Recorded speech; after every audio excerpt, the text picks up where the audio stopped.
book. It's the Eric Metaxas Show. Stick around.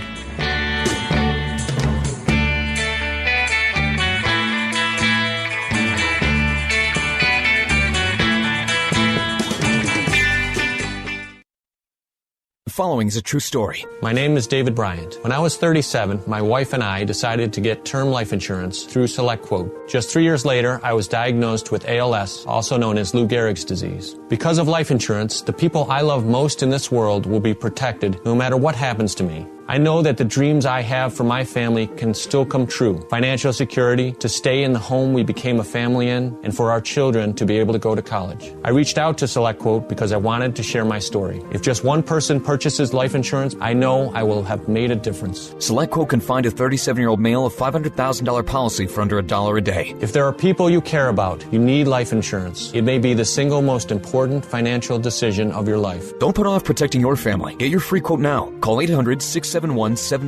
That's 800-671-7070. 800-671-7070. Or go to SelectQuote.com. This is a paid endorsement. Get full details on the example policy at SelectQuote.com/commercials. Not available in all states. Hi, this is Rhett Rasmussen of BestHotGrill.com. We make the Solaire infrared grills, which are unique among gas grills. We designed Solaire from the ground up to optimize the performance of the Solaire infrared burner.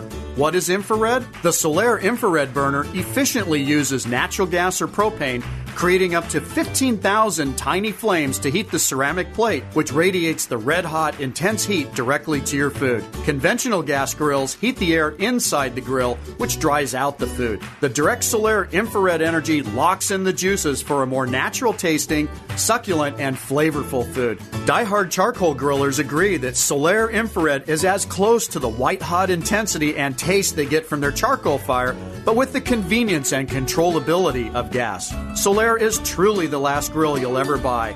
Learn more at BestHotGrill.com. That's BestHotGrill.com. Solaire infrared at BestHotGrill.com.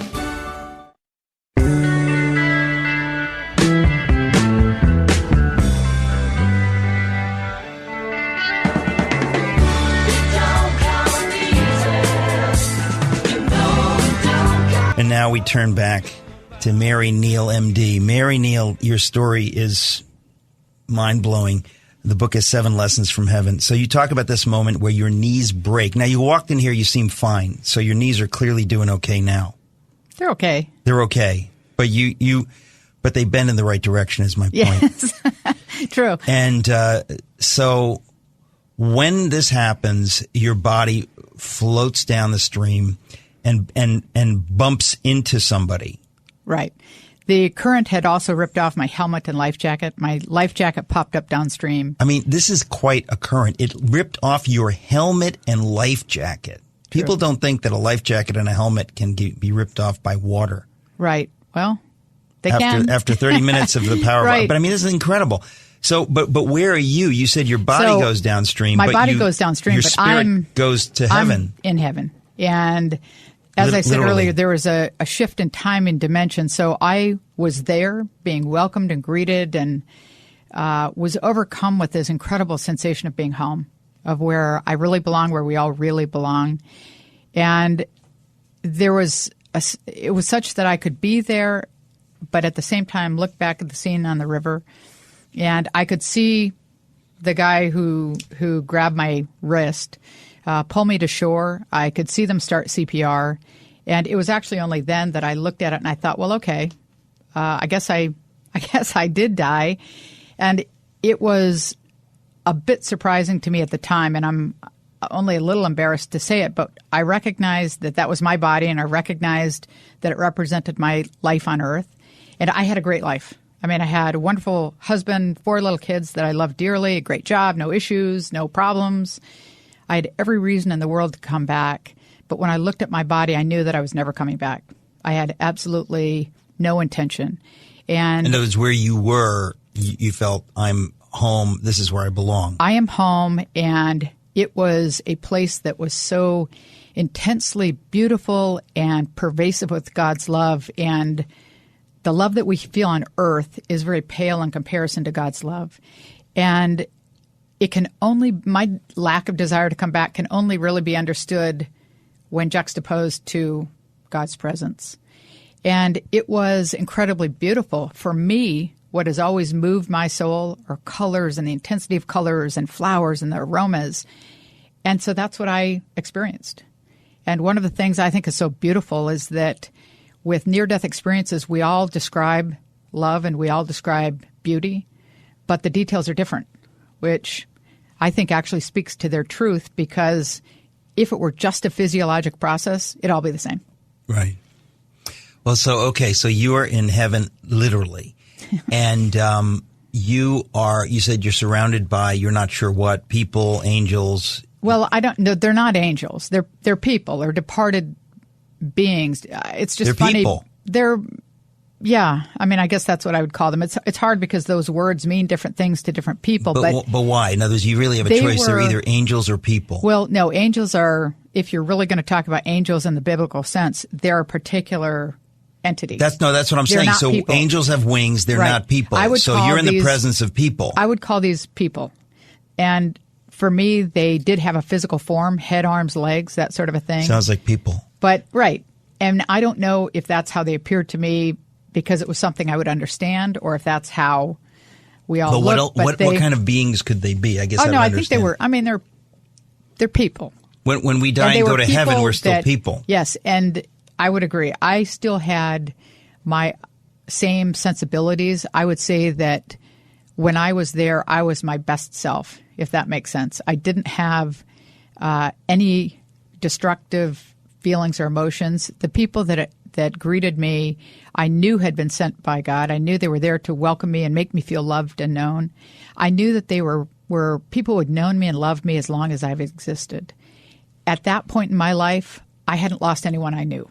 So this wasn't like a mother or father. This wasn't anybody that you knew. Well, I think they were people who were important in my life story, meaning, let's say, a grandparent that died before I was born. Right. Or a great-grandparent. But you didn't recognize anybody. You didn't say Uncle Joe. But I hadn't lost anyone at that point. Right. And so, no, I didn't recognize anyone. But I knew on a very deep level that they knew me and I knew them. And they were important in my life story. And they were so overjoyed to welcome me. And they started taking me down this incredibly beautiful path.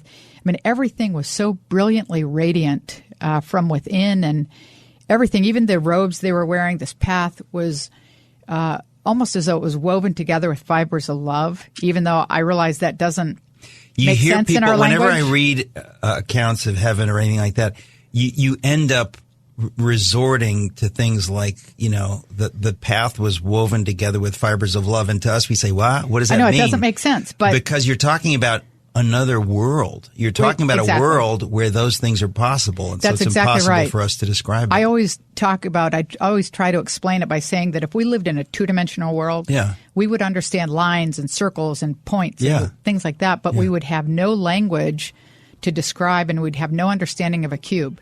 And we'd have no ability to understand that we were existing within a cube. Of course. No, this is what I love is, when you talk about experiences of eternity or whatever, how in this world do you describe it? Very tough. We're going to be right back, folks. We're talking to Mary Neal. The book is 7 Lessons from Heaven, How Dying Taught Me to Live a Joyful Life. If you don't buy a copy, you might be crazy.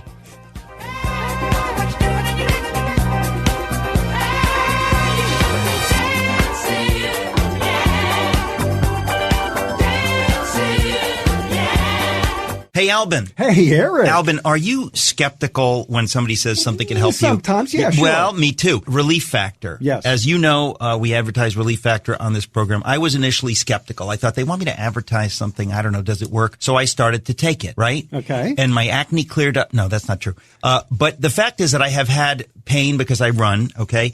And even though I was skeptical, I tried it. And you have to try it for 2 to 3 weeks in case sometimes it works right away, but there are 4 different chemicals, whatever they are, active ingredients, and sometimes they take longer.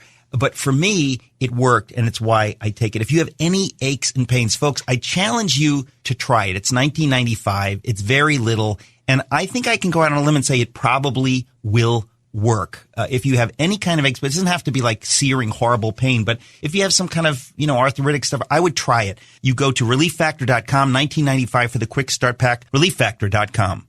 Learn, love, lead. That's the heart of the student experience at Bob Jones University. Discover a university that's both academically challenging and spiritually encouraging. Learn from highly credentialed faculty who share your faith and approach everything from a biblical worldview. Be challenged to love God and others by getting outside your comfort zone and giving of yourself. Grow as a leader through opportunities on and off campus. Learn more online at bju.edu or call 800-252-6363. That's bju.edu or 800-252-6363. Folks, I need your help. Our Christian brothers and sisters in Africa are under attack. Earlier this year, Boko Haram once again kidnapped over 100 schoolgirls. This group's presence has spread beyond Nigeria into Cameroon, Chad, Benin, other countries. In the northern part of Nigeria, militant Fulani herdsmen are continuing to use any violent means necessary to take possession of everything in their path. In other parts of Africa, Christians are being targeted by fundamentalist and extremist groups. Even in countries such as Eritrea, Somalia, Sudan, some Christians must worship in secret and they live in constant fear of being imprisoned or worse for their beliefs. So through the ministry of Open Doors, you can provide life-saving aid and critical support such as clothing, food, medical aid, vital training, Bibles, and Christian resources to these African believers. To find out more of all the ways you can help, please go to my website, metaxastalk.com. You'll see the banner for Open Doors right at the top. Folks, they have a challenge grant of $50,000. There's no better time. I'm just asking you, please go to the website, metaxastalk.com, and click on Open Doors. Thank you. Become politically involved with Patriot Mobile, the only conservative cell phone company in the nation that fights for your values while supporting conservative organizations and providing reliable nationwide coverage on unlimited plans starting at just $20 a month. For only $6 while supplies last, you can save and get the iPhone 6S or a brand new Samsung J7. Make the switch at 1-800-A-PATRIOT or visit patriotmobile.com. That's 1-800-A-PATRIOT or patriotmobile.com. Are you hiring? Do you know where to post your job to find the best candidates? Posting your job in one place isn't enough to find quality candidates. If you want to find the perfect hire, you need to post your job on all the top job sites. And now you can. With ZipRecruiter.com, you can post your job to 100 plus job sites, including social media networks like Facebook and Twitter, all with a single click. Find candidates in any city or industry nationwide. Just post once and watch your qualified candidates roll in to ZipRecruiter's easy-to-use interface. No juggling emails or calls to your office. Quickly screen candidates, rate them, and hire the right person fast. Find out today why ZipRecruiter has been used by over 400,000 businesses. And right now, listeners can try ZipRecruiter for free by going to ZipRecruiter.com/America. That's ZipRecruiter.com/America. One more time. To try it for free, go to ZipRecruiter.com/America.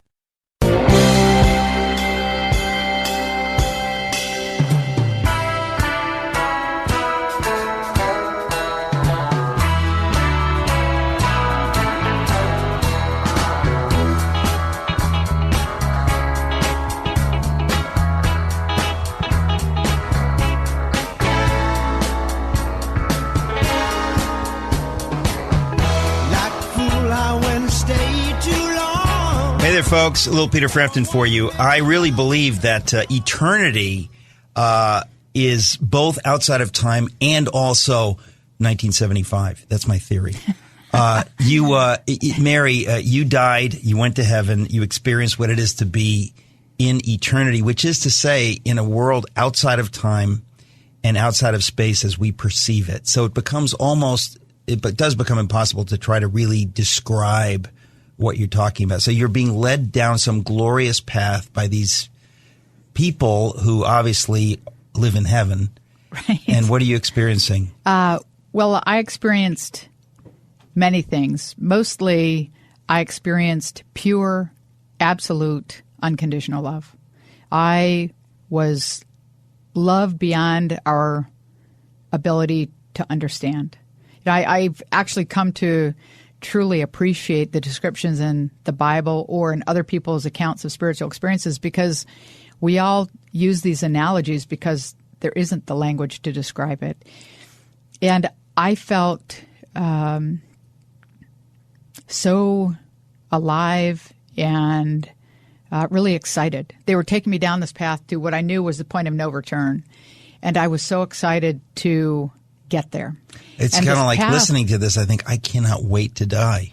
Well, but it's an opportunity to be here on Earth, and we all have work to do. No, I know, and I so know that, but I'm saying when I fear death, I think of these descriptions, and you think, oh my gosh. There's nothing to fear. Oh my gosh, absolutely nothing. And I believe that God presents to each one of us the experience at the time of our death that will speak to us, that will make us feel known and loved and welcomed. And as I said earlier, for me, it's color, for example, and the flowers and the aromas. And this pathway is something that's impossible to describe. It sort of existed in the vastness of eternity.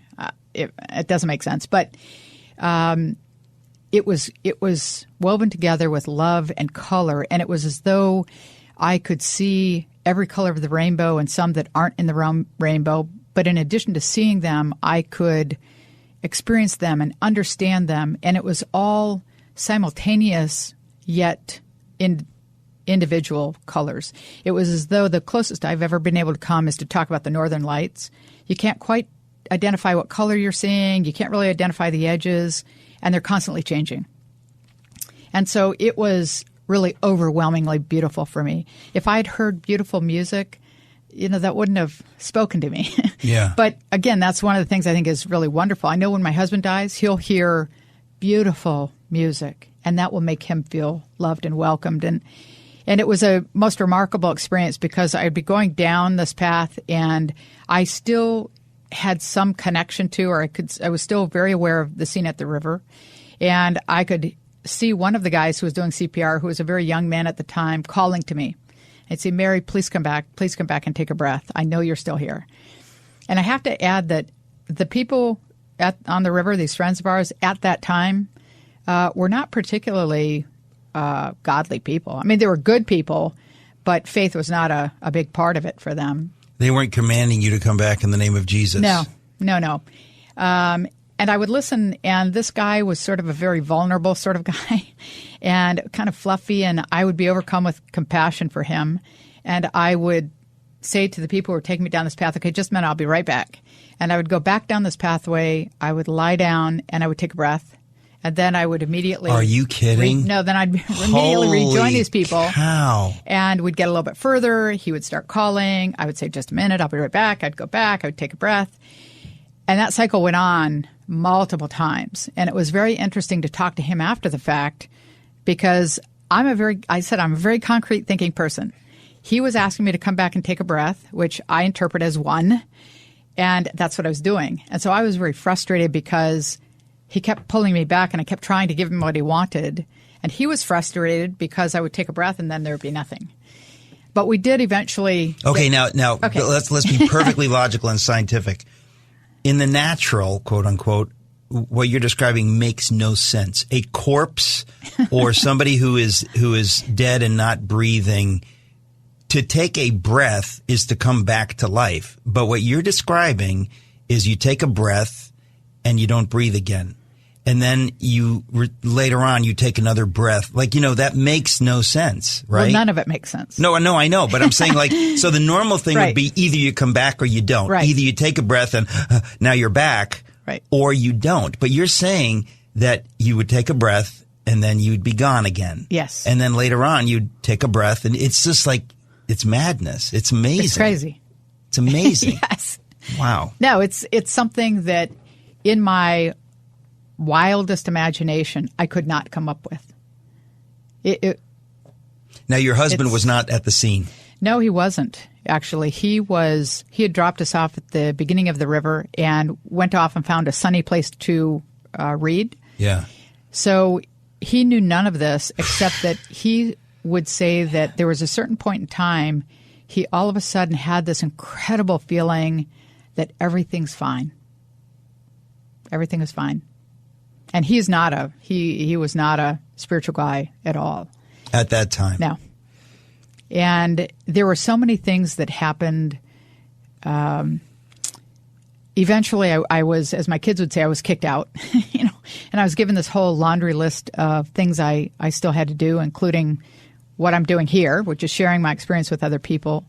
But so wait a second. So you're in heaven, and at what point did they say, okay, you can't keep walking down this path, you need to go back? Well, we we arrived at this entrance, sort of this archway to this dome structure of sorts, and we were there again for what seemed to me like many hours. And during that time, I had this absolute understanding of the divine order of the universe, not the nature of the universe, but the order of the universe and how we are all interconnected and all of that sort of thing. And then eventually one of the people, sort of the leader of the group, told me it wasn't my time, that I had more work to do on Earth and that I had to go back. And did they mention this show specifically? I think they did. They said, you got to go back and do the Eric Metaxas show. Yes, that's exactly right. Well, I still can't get over, it's such a joy to hear your story. Absolutely joyful. I know there are people listening right now. Their lives are being changed. So we're going to have a little David Cassidy, and we'll be right back to talk to Mary Neal.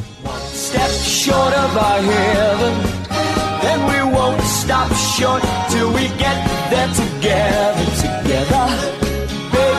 Hey there, folks. Have you ever wondered why the commitment level of Christians today does not seem to be the same as the level in, let's say, the first century? Well, there's a new book called Insurgents, Reclaiming the Gospel of the Kingdom, from best-selling author Frank Viola, and it presents a new look at the kingdom of God that doesn't fit the progressive left or the conservative right. Insurgents unveils the explosive gospel of the kingdom that turned the world upside down in the first century, thus their stronger commitment level. And to be candid, it also explains why the commitment level of most Christians today pales in comparison to that of radical terrorists, for example, to a false cause. Read the book Insurgents by Frank Viola. After reading Insurgents, you will see how the kingdom of God advances on the earth and how to be radicalized to Jesus Christ. Incidentally, that's a good thing. You're invited to join the present insurgents that will truly shake the world again. Read the book Insurgents by Frank Viola, published by Baker Books and available wherever books and ebooks are sold. Insurgents by Frank Viola. The following is not an actor, but a real-life story from Trinity Debt Management. It's probably been about 10 years ago. I had quite a few credit cards. The interest on the cards was really high. I was making the minimum payments, but barely. And it was just getting to be too much, so I called Trinity. If you're in debt and you need help, call Trinity at 1-800-990-6976 to talk to a certified counselor. They met with me, and they were able to get all of my credit cards in one lower payment. Trinity will consolidate your accounts into one easy-to-manage monthly payment, put a stop to late fees and over-limit charges, reduce your interest, and possibly improve your credit score. You'll save thousands. They did help me learn how to manage my money. Now, we have a house, and we're doing a lot better. If your debt has you down, call Trinity at 1-800-990-6976. My name is Holly, and I am debt-free for keeps. 1-800-990-6976.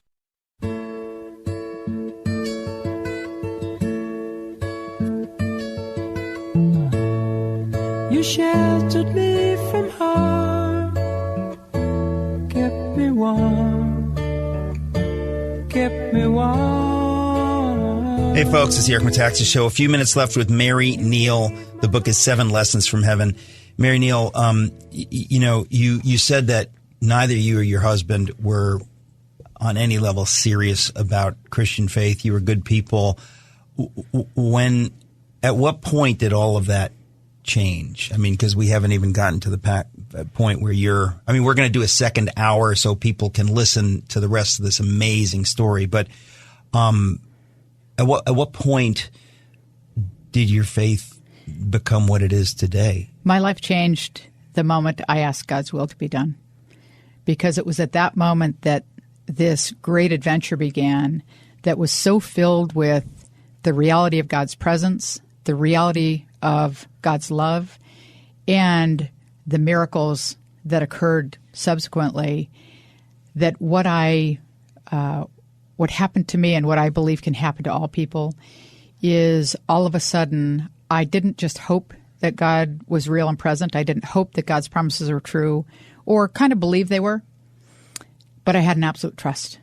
And it was that moment of time that my life changed, because once you really trust that God's promises are true, it cannot help but be transformational. In other words, you knew that they were true. I know. I oftentimes said I was sort of sad because I lost my faith, but I gained knowledge.